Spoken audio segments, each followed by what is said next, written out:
Welcome to the What the Force podcast. I am here, Marie Claire Gould, your host, and today we have James. Hello. Hello. And Liam. Hello again. Hello again.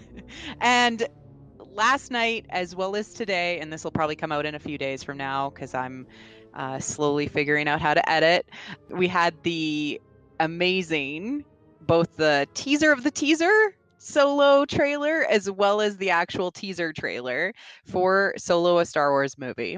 And first off, I just want to get some reactions round table. James, how did you feel about both the spots?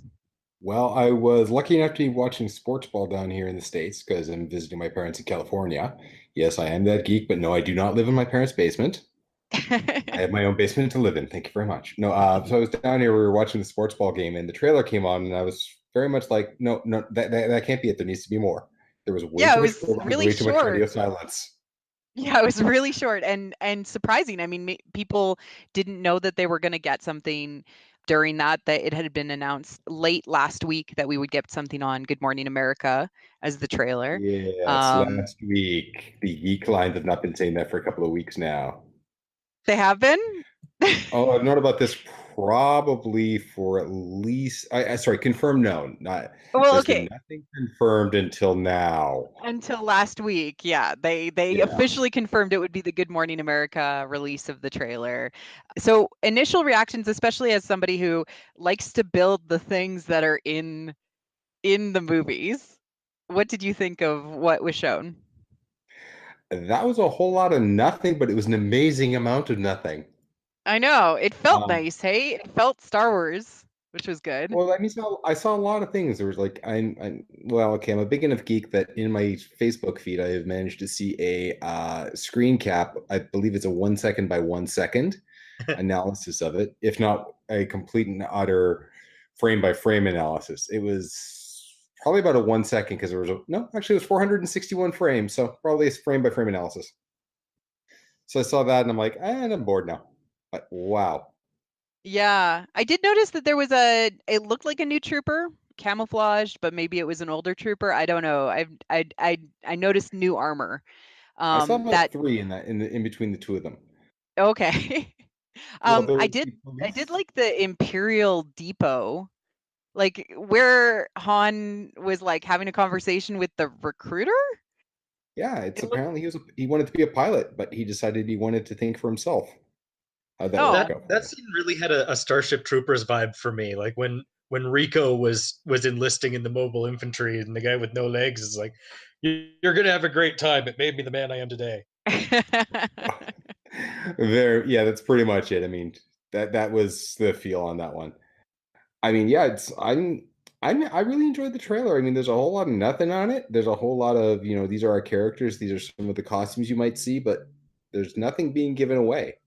From a plot perspective, we know that the Millennium Falcon's going to be in trouble, which happens every time the Millennium Falcon is in a movie. It's going to have to fly through a tight space. It was so clean on the inside. I know. It was white.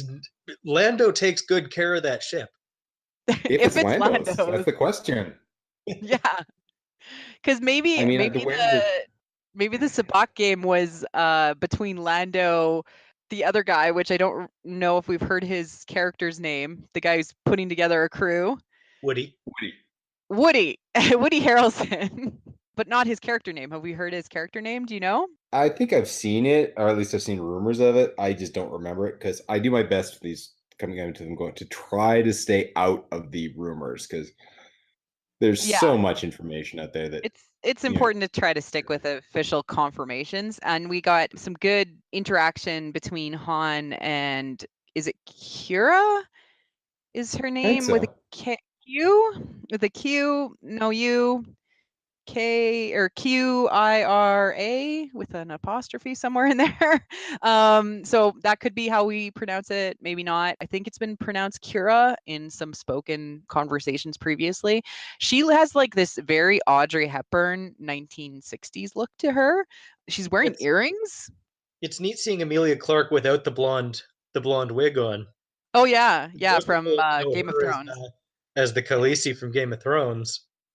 So she's got her natural hair color and she's got clothes on, which is unique.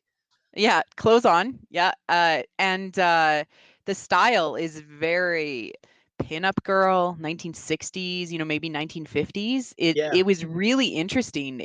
She looked beautiful. I felt like the one scene where she's walking down from, I think it's the Millennium Falcon. I think she's next to a droid. Yep. I'm trying to remember all the pieces. I felt like she looked very much like Phasma. She has an imperial look to her, which could turn out to be she's, working for the Empire or not. But I felt like it felt imperial, even though it's stylistic. I sort of took her as a bit. My take on it was a bit different. I'm not sure if it was imperial or cartel, maybe. I'm reading. I got kind of a gangster vibe from her. I got more of a society princess, walks in and knows she owns the room. At least that was the way she seemed to be to me. Yeah, she is very stylish. Yeah, but high society, as in nobleman, noblewoman. Or not even if we were to take it into a modern context, it's when that girl walks into the club and everybody's head turns to her because she's wearing this stylish outfit. Oh yeah, no, it was very stylish. She knows all eyes are on her. That's kind of the idea. And she is one of the main lines in the main trailer. She's one of the only people who knows who or what he really is. Mm-hmm. Which is that's an interesting line because they kind of leave it hanging.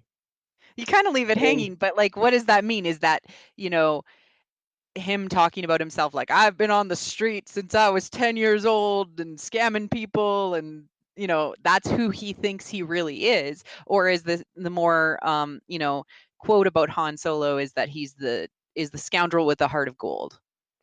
There's also one more possibility. There is a rumor floating around for a while now that I'm not sure if I buy into, but I'll dump it out here. Let's put all the poop on the table. Yeah. Han Solo is an Imperial. He went into the recruitment center. This is a mission. And he actually became one. Yeah. But in the redemption story, he got thrown out of flight school, which kind of led me to believe that the recruiting depot in that is right at the beginning, and then probably still within the first act, or maybe transitioning from the first act to the second act, is him having a mind of his own, getting kicked out, and that's where the adventure starts. Or could it be that the adventure is he's actually an Imperial spy that eventually turns? Because he is the guy who because his thing is, I'm going to go off and do my own thing. No, I got to do the right thing, damn it. And every single one of these movies has been him going, well, he really wants to be. He really wants to be a jerk. Like, he really wants to go off and do his own thing, but he can't. Like, it's like he gets hauled back in. He has a moral compass. Yeah. One thing Liam and I talked about briefly when we recorded last was that the Lego has him in an Imperial outfit. There's a Lego version of him in an Imperial outfit. Yes, toys, the greatest spoiler ever, better than the internet. Because they get them like years, like as soon as the production design pieces, the people that have to create the Lego and the action figures and the associated toys get copies of the production notes and copies of what the artists are designing, from props and from costumes and stuff like that, so that they can actually build the costuming to spec. And so it's just really interesting. Like, there's Imperial Han, huh? I'm buying your theory though, James. It sounds legit that he maybe has to like turn or something. That would be really interesting. But it also looked like Chewie and him were friends at that point. They're definitely saying that they know each other. Oh yeah. Well, I mean, this could be later on. Like, that's the beauty of this. Is I'm assuming it's going to be a 2-hour movie. We're seeing stuff from all over the movie, maybe not in the right order. Yeah, no, and it could be like Rogue One, where there's like a flashback or the intro of the start of it is way in the past.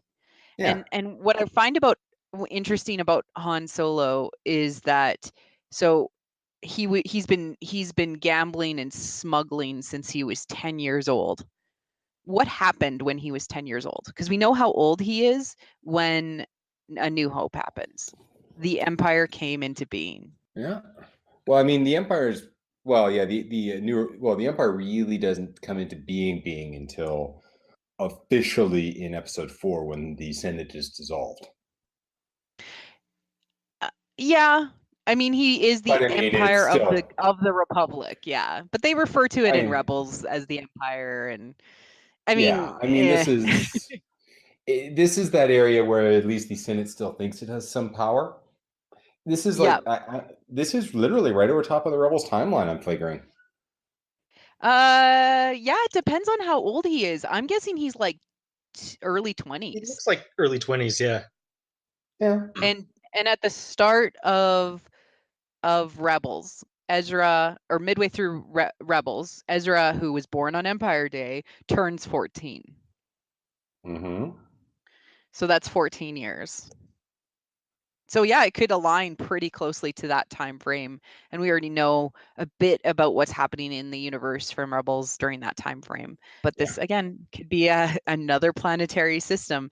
What did you think of I think we saw maybe 4 different worlds, but some of them could be cross-platformed or close. We saw one with some monolithic type, either natural or created, almost like hedge, really pointy stone pyramids. Yeah, really pointy stone. 6 feet tall because they were approximately 1 woody in height. Yes, 1 woody in height. And we saw like a snow type planet. We also saw a junk planet. A junk planet, yeah. We saw whatever that interior of that Imperial thing with the gate, and where the conversation, I think that's where the conversation was happening. It could have been somewhere else. Where he was like, what do you want to do? And he's like, I want to be a pilot. Like, that's my Han Solo impression, guy. I don't know. Can you guys do a better Han Solo? They might have all actually been on one planet, because there's this one planet I've been to that has a snowy part and a desert. That's not how Star Wars works. That's not how the Force works. They very rarely have more than one type of ecosystem in Star Wars planets. It's too complicated. It makes it much better if you have to travel somewhere. That way, the plot line can move. Yeah, I mean, I would say Naboo is the most complicated because it had swamps and beautiful lake country. And oceans. And plains where they had to big fight. Yeah. And oceans that apparently go through the planet core. Yeah. And planes. Yeah. And planes. Because they do spinning. Yeah, spinning. That's a good trick. Let's see here. What else did we learn about things? We saw Lando's, well, what have we here? Smile. He nailed that suave Lando smile. It was amazing. I want to hear him say that line. The funniest thing about this entire out of all of these trailers, and I mean, it's one of those, I'm going to be extra picky, and feel free. Joonas, the new Chewbacca. Yep. I don't know what it is, and yes, I realize it's a man in a walking carpet costume, where I hope he can take over the character to his own, but it just doesn't feel like Chewbacca. With like Peter Mayhew brought something to the role, and they admitted that when they tried doing a bunch of reshoots with Peter, like not in the last couple of episodes, but I believe it was episodes 4 and 5 with when Peter Mayhew, they just threw somebody in the suit, and they actually they admitted that no, Mayhew is doing something is bringing this character to life. We need to fix that. So it is Joonas? Is that how you pronounce his name? We struggled with this. I'm going by the double O as an ooh. Ooh, okay. So he was fully Chewbacca in episode 8. Yep. Peter Mayhew was passed the torch. Yeah, he's still brought on as a Chewbacca consultant, I believe, on both.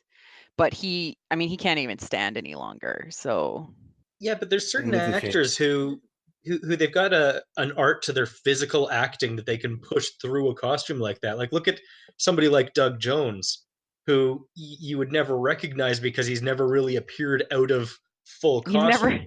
But the only way I know him is if he has speaking lines. Yeah, then I recognize his voice. He can emote through 10 pounds of latex, whereas Peter Mayhew was doing the same thing, and it's a very specific skill set that maybe Joonas, he's not quite there yet, because what he brought to the role was being really tall. Yeah. Yeah. Yeah. And I mean, Andy Serkis, there's another one. Yeah. I mean, that's a guy who can actually act out of it, because I recognize him now because I've seen him a couple of times, but you throw him in a whole bunch of CGI and he becomes a character. Yeah. And actually, like props to Adam Driver and his mask work as Kylo Ren. You can tell emotions even though literally it's a blank slate. Yeah, And it's a mask.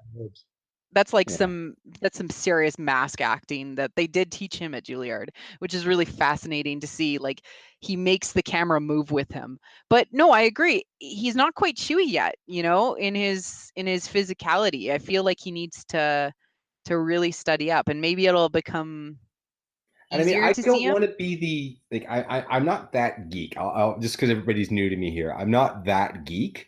I am not the guy who goes, well, that's not my Chewbacca, therefore I cannot like him.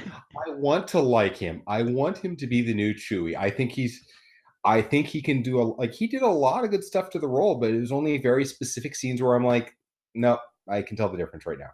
For the most part, He didn't have a enjoyed lot him. of interactions. Yeah, he didn't have a lot of interactions in episode 8. It was mostly on his own. Like he was with porgs, See, right? that was A lot of the I time. liked. You liked that And stuff when he was on his own? well, I like that stuff when he was on his own. My problem was when he was like it was when he kicked in the door and he was with Luke. Interacting with Luke, yeah. It just seemed a little less. Mayhew as Chewbacca did a lot of little head movements, like little head tilts, and that, like what you see a dog do when you're talking at it, and it looks like the dog is listening. And Mayhew's Chewbacca, there was a lot of that little sort of tilting. And I think that might be what's missing, is that he was going for the full body performance and not for the little nuances. Yeah. And it's a little, it's well, one of the famous lines of I live by is the devil's in the details. When you're making a prop, it's all about the tiny little bits. You get those right and everything else comes together. Yeah.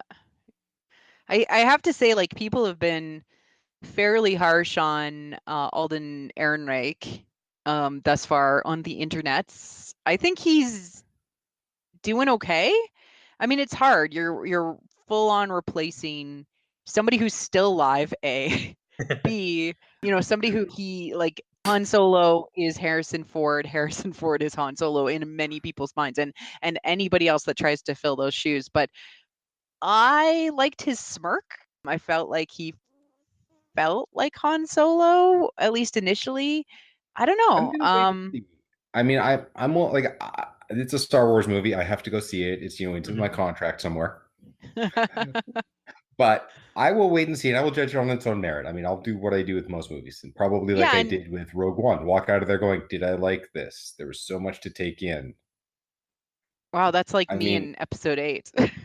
Well, that's something that we actually discussed in the last episode. Was a lot of the internet and those geeks will pre-hate any new property from their chosen geekdom, regardless of what's going on. If anything is different, they will hate it before they've ever seen it. But if it's exactly the same, they'll hate it too, because they've already done that based on its merits. Yeah, they've literally tried it both ways with the saga. TFA was too much like the originals, and The Last Jedi was too much away from the originals, and people freaked out either way. So I think that we should just allow the storytellers to create and us to absorb and allow it to tell us its story. Yeah. Like this could be the perfect Star Wars movie. People are still going to hate it. Yes, that's true. I mean, although we did see Twi'leks, right, which has been a complaint thus far, that we haven't seen some of the classic Star Wars creatures. Yeah. You know, and I mean, I'm hoping to see a couple of Rodians in there and some other ones. Yeah, I liked the dancing golden chick that was like in the bar. Yeah, with the jarred head next to her. So we've got a Futurama tie-in. Yep, exactly. It's super important. Futurama. Like if it's not there, then it's not a Star Wars movie. Point? I know, it's the point. Yeah. There was a shot of an alien creature that kind of reminded me of Maz Kanata manning the gun. Thank you. I wasn't the only one. Like, was that Maz, or was it a Maz-like race person? I need to go back. I'd need to rewatch it. It looked lizardy. It looked lizardy, but also kind of Maz-like. I don't know. I had to go back and and pause it, because it's like literally 2 seconds, even frame by frame. You only get like 2 frames of it. Very quick snap. And there's the cool new droid too with the round head. There's some really cool little things that are adding in. Oh, if that is Maz, then maybe they're gonna throw in a side story about Chewie actually being her boyfriend. That would be wonderful. Although I don't know how the physics. It's kind of like, James, you and your wife. I can cut that if you want me to. Go for it. Keep it in. Everybody doesn't know my wife is 4'10" and I'm about 6 feet tall. So yeah, I could buy it. Yeah. I brought up with the Maz creature, like the alien. I'm gonna say it looked like her, but I honestly got the impression that it had 4 arms. But like I said, 2 frames. I know, 2 frames, and then it's gone. And I believe that was the gun on the Millennium Falcon. It had that feel. Yeah. But when you see the Millennium Falcon flying, like it does the barrel roll and it smacks the TIE fighter in that, it looked to me like it was smooth top and bottom, like it didn't have the guns and I didn't see the radar dish. Well, he's made some special modifications himself. Yeah, thank you. Exactly my thought. But I mean, we know the Millennium Falcon is probably wasn't one of the Millennium Falcon guns. Maybe they retracted. Maybe they were older guns. Or they took it off another vehicle and installed it. Well, I mean, the Millennium Falcon, by the time we see it, is a whole lot of parts from other things. Maybe the guns in this movie get damaged because, I mean, they ripped off the dish, and one of the biggest complaints I saw coming into Force Awakens was, no, that can't be the Millennium Falcon. That's a different. They smashed off the dish flying through the Death Star. Pablo Hidalgo has already had to have a rant today about how that can't be the Millennium Falcon. Already today on Twitter. Already. Which is just crazy. I mean, it might not be. It might just be another Corellian freighter. Yep. Corellian YT. I'm pretty sure that's the Falcon. I'm pretty sure that's the Falcon. Although, okay, so if it's the what Falcon, did they do to it? If it's the Falcon, what has Han been carrying in the Falcon that has caused it to be that dirty? Okay, go. Well, that's my thought. Chewie. What is he carrying? Chewie. Just Chewie. Like, think about how dirty take care of your Wookiee. And then make that dog 7 feet tall. Give your Wookiee a bath. I speculate that it's some sort of animal of some sort. Like he carries Rathtars in episode 7. Like what could it possibly be? It's like, we know puffer pigs exist. Yeah, so hashtag bathe your Wookiee. Bathe your Wookiee. Yes, hashtag bathe your Wookiee. James, what do you think they're carrying? My idea for this one is, honestly, it's the bachelor lifestyle. You get 2 bachelors on board a starship. Oh. They only clean up when they absolutely have to, and by that point in time, it was so far gone. So so the Millennium Falcon smells like corn chips. That corn chip smell. Sweat socks. Sweat socks. Wet Wookiee. Stank. Oh man, no wonder the princess is just like upturning her nose by the time A New Hope comes around. Oh, she thinks it's bad now. Get a black light in there, it would look like a Jackson Pollock painting. Good Guardians of the Galaxy quote. Although that looked cleaner. That ship looked cleaner. It was newer. It was newer. That's true. Oh, that's the thing is, I'm kind of wondering exactly, like, this could be occurring before Rebels. Like, how long before we first see it in A New Hope? Because I mean, that is like that's making me wonder, because that's a lot of dirt. And I mean, unless that thing was, in a swamp, under a swamp for a while, kind of makes you wonder. You just can't get the mold and the grunge out. Yeah. Yeah, Yoda walked by and lifted the ship out of the swamp. Like, here you go. So do you think that this will be the first Star Wars movie where there won't be a use of the Force? Sorry, already happened. Really? Rogue One. No, there was use of the Force. Vader. Zero use of the Force. The Force was with him, and he was with the Force, but he wasn't using the Force. Oh, okay, but lightsabers, and he slams that one guy to the roof. Oh, plus Darth Vader Force chokes the guy and makes the dad joke. Yeah, Yes. you're right. It is. They did bring Vader in at the end of Rogue One. I mean, okay. So obviously, there's been a Skywalker in every single Star Wars movie. There has been so far.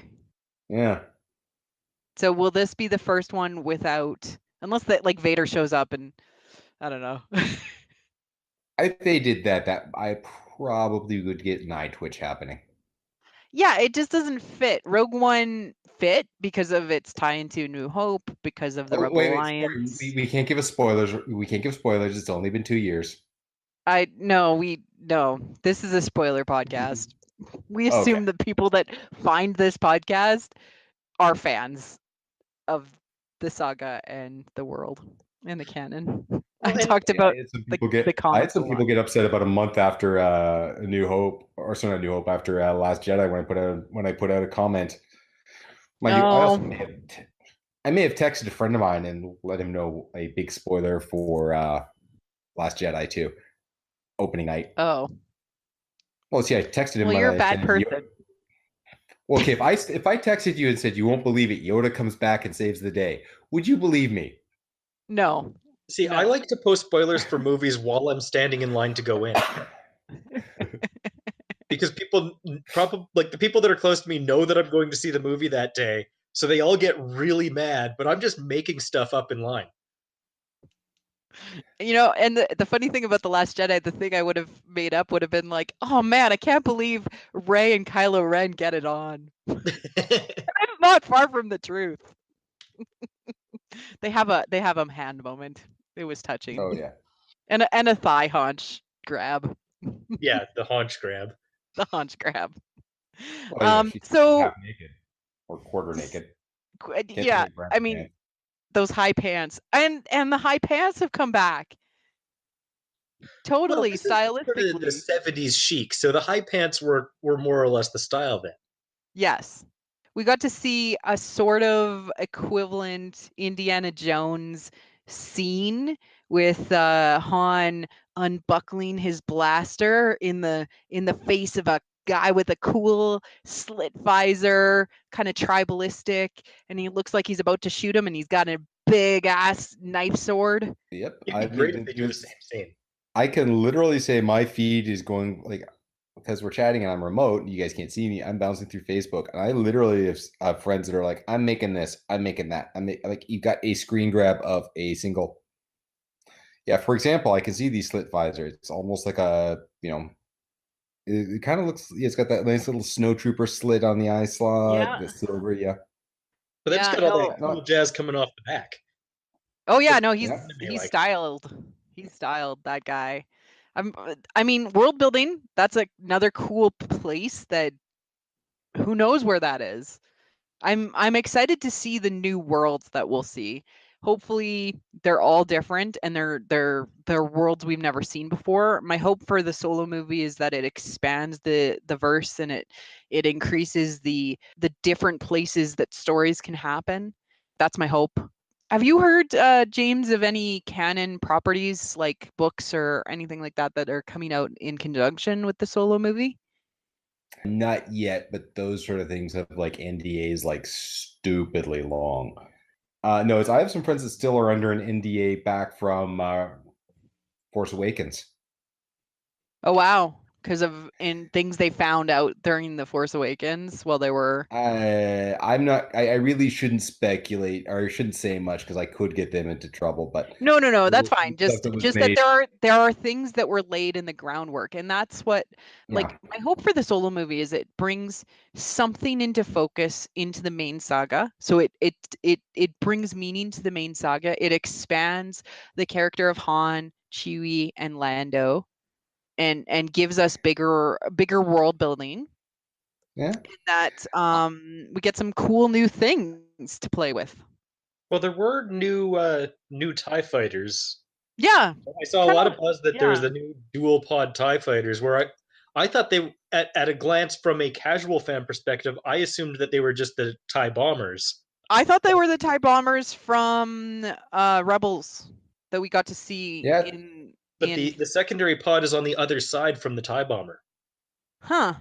Like the pilot's capsule and the weapons capsule have changed sides. So I guess it actually pilots? is a new tie of some sort. I think that I'm dying to see what they are. I mean, I'm thinking they might be TIE bombers, or they could be something specialized. I don't know. They do love to bring out the new toys though, so it's going to be kind of cool. Well, yeah, they have to make it different enough that it can be a new toy and a new model kit and a new everything. Yeah. What I'm excited about is I believe I saw at least 2 or 3 new types of stormtroopers in the trailer.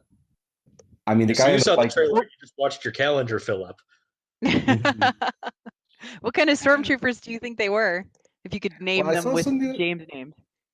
Oh God! I mean, there's one that's like it looks like a cross between a shore trooper and a scout. So I don't know, scout trooper.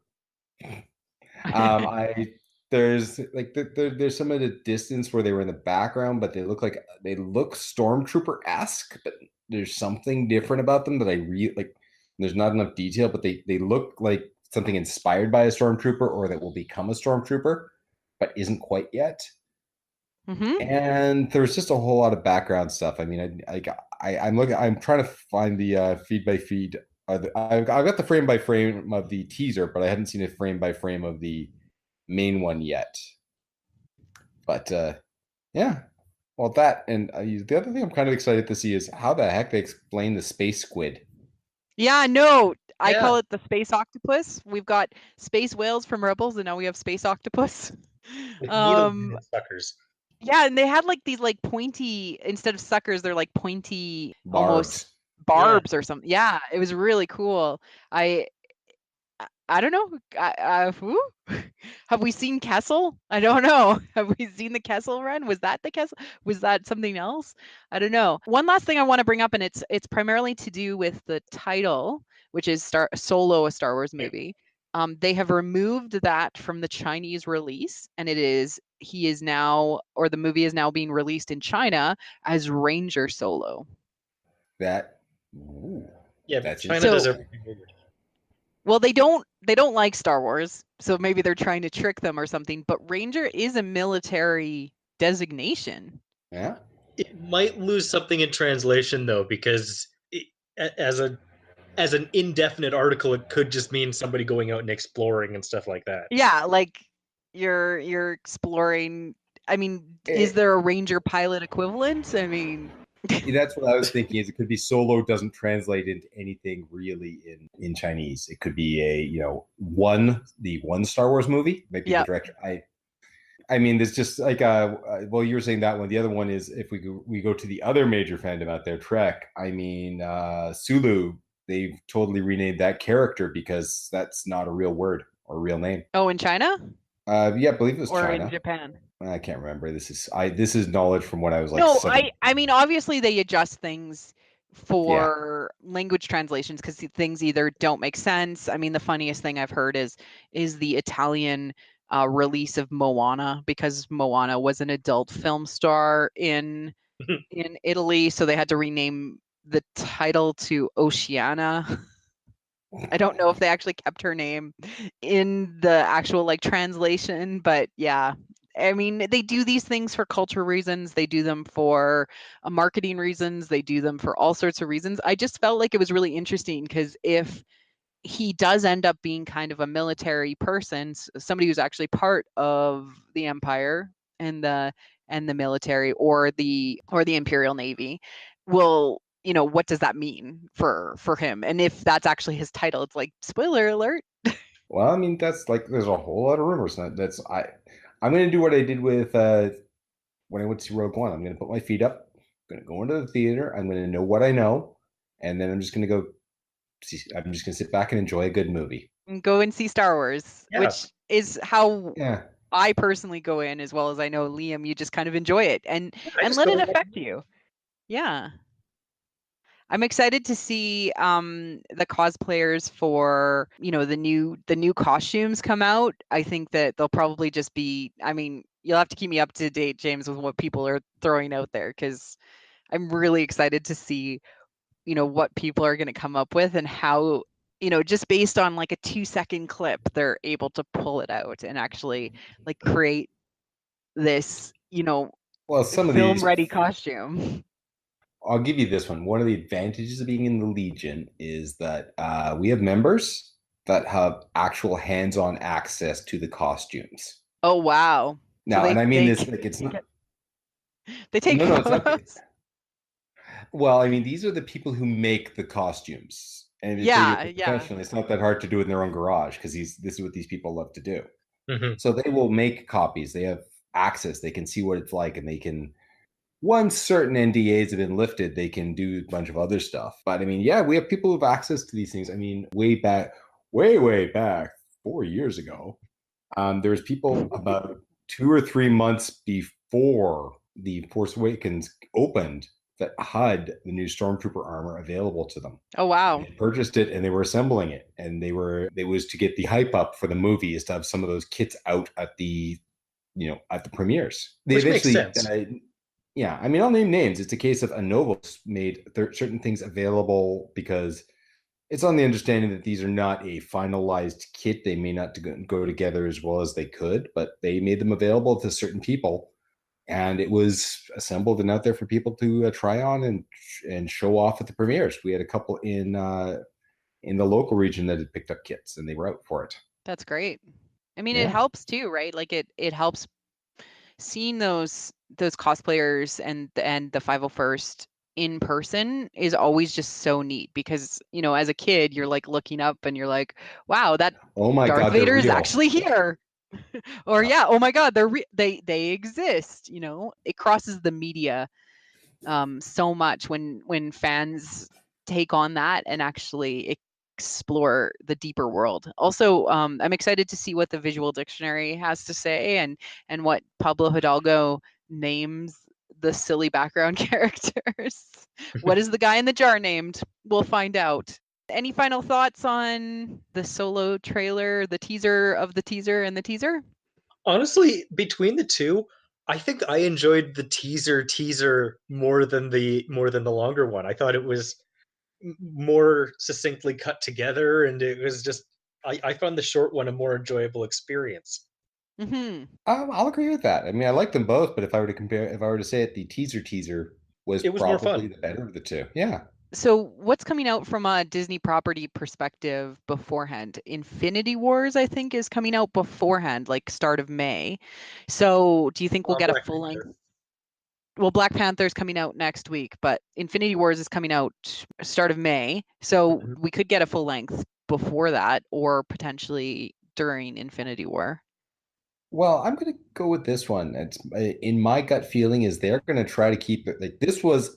They may release some more, but this has been in production forever and a day now, and we've seen what, a dozen maybe pictures, and it didn't even have a name until like 2 months ago. So yeah, I mean, a lot of the pictures have been with the telephoto lens. Yeah, it's we're gonna have to wait and see. I mean, they've been keeping a wrap on this, and I think it might just be a case of. Well, it could be the case that they're trying to avoid geek rage, or they're just waiting to see what people think. Yeah, it's certainly making a lot of people nervous. I think all throughout January, there was a lot of nervousness that they hadn't seen a trailer yet, that it didn't come out with Star Wars The Last Jedi, that it's just been kept so under wraps. Well, there was a lot of rumors flying around that there was script issues and that it was an incredibly difficult movie to make. And when Ron Howard says a movie is hard to make, you know there's something going on. Well, I mean, like he took over too, right? Because you know, the directors were let go for reasons we don't know. I mean, Lawrence Kasdan wrote the script. So hopefully he knows Han Solo enough to actually write a good script, but was it the execution by the directors? Was it, you know, who knows, right? And reshoots happen almost on every single movie nowadays of this large scale. Reshoots happened on Rogue One, they happened on TFA, you know, they happen on almost every single Marvel property. Reshoots happen because you find, oh, this scene didn't quite work. This thing didn't quite mesh together the way we needed it to. Tons of reshoots. A blue shirt, not a green shirt in the Oh, exactly. So like I don't worry about hearing reshoots. When they had the big director change, I mean, Ron Howard's coming in to hopefully save the day. That's where the fans were nervous. Some people were nervous to begin with because they wanted more original content rather than a character like Solo, more Rogue Ones rather than character focused pieces. I'm just happy to have more stories in this universe and on in the this topic galaxy. Of reshoots, apparently Donald Glover had virtually none. Because like we discussed in our last episode, he really can do no wrong. Oh, he's wonderful. Apparently he had like 2 or 3 scenes to reshoot and that was it. Oh wow. I will go with this one. You're going into this and they're bringing a whole lot of people to be iconic characters. And I mean, a lot of these reshoots are probably just a case of like, and I will go with this. If they want to do a reshoot when you're trying to be somebody as iconic as Han Solo, and I mean, go for it. When you come in that way, they might just be like, you know what, you're good, but can you just step it up a notch? He probably wouldn't do that. And it's a case of some of the stuff is only visible when you watched it and see how it reacts.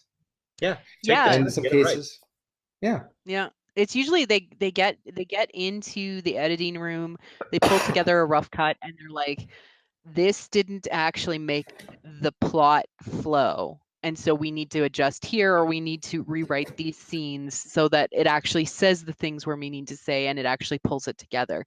And that happened in Rogue One specifically. I mean, there's like this huge TIE fighter scene that is missing. There's some stuff about how even the base was aligned on Scarif.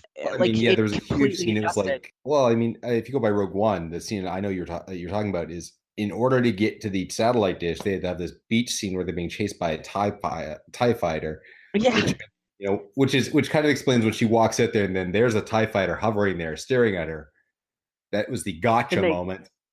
They cut it all and realigned and probably had to reshoot certain areas to fill in those blanks, because one thing that you have to realize is that first and foremost they have to make a succinct movie, that this is storytelling. They have to actually make a movie, and if you can't, are you throwing in a scene to throw in a scene, or are you throwing in a scene to help the plot? Yeah, is it driving the plot? Does this scene make sense? And if they need to reshoot for that, or maybe they reshot and reduced the humor, like maybe Marcus and McFeely, who was the directors previously, they did the Lego movie. Maybe there was too much comedy and they needed to take it back a few notches. Well, and that's like I said, that's when they said when Ron Howard said this is a tough movie to shoot, somebody said something that was really it really explained it to me. It's a case of these are characters that are well defined, played by some actors with some really big chops. Yep. And I mean, a lot of these are like, it's a case of what they're doing is they're trying to fit something new into. So is he trying to like?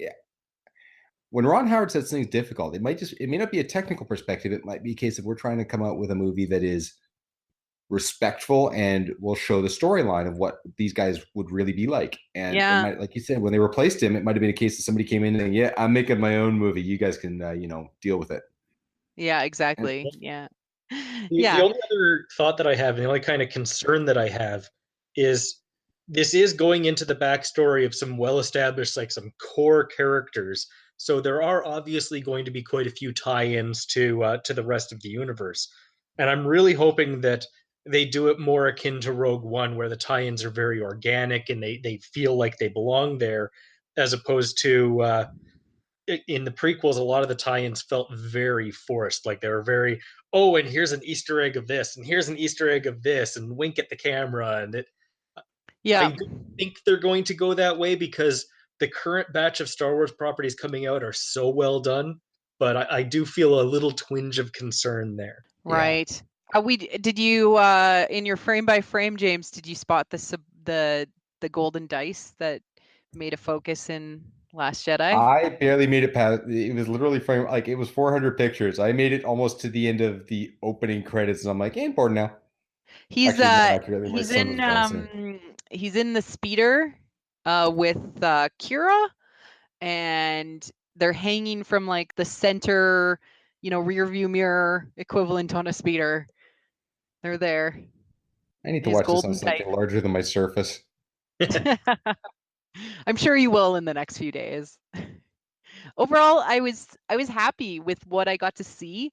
I'm not going to get angry at an actor playing a character that is a different actor from the original actor. That sort of stuff doesn't bother me as long as the character is true to the character and, you know, looks enough that when you squint, it's fine. You know, I really, yeah, no, I'm excited to see, you know, where they go, what the plot is all about, and it didn't really give away anything from the plot, which is what I want from a trailer. I don't want it to tell me everything. I just want it to whet my appetite to the world that we're going to be going into. Mm-hmm. It got my attention, and that's exactly what it was supposed to do. Exactly. Final thoughts, guys, before we sign off, and then we'll say how people can find you if you want to be found. I'm engaged. I'm excited. I enjoyed both. So yeah, I'm looking forward to what they do with it. And Liam, how can they find you? You can find me on A Story Not Forgotten on Facebook, at A Story Not Forgot on Twitter for my podcast. And I think we went through the list of everything before. I can add it in the liner notes. Yeah. Yeah, let's add it in the liner notes. All right. And James, how can they find you? Well, I'm a member of the 501st, so you can find me at most of the events we're at about. But if you're actually interested in seeing stuff I make, I run a Facebook page called Skulls Armory. Just shows off most of the stuff I'm making, so that's where you can find me most of the time. Awesome. Yeah. And this is the What the Force podcast, which is at WT Force Show on Twitter. And I'm Marie Claire Gould, your host, at Marie C. Gould on Twitter. Thank you, everyone, and enjoy whatever comes out with Solo next.